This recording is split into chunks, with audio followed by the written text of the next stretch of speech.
Open the Creek Soil Int attribute table. Right-click the Join Count field and sort it in descending order to put the creeks with multiple matches at the top.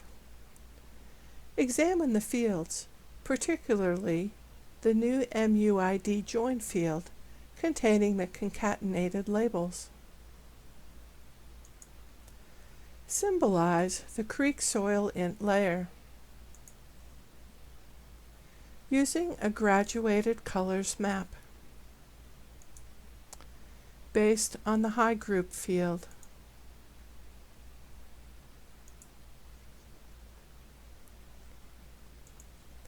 With 2-point lines.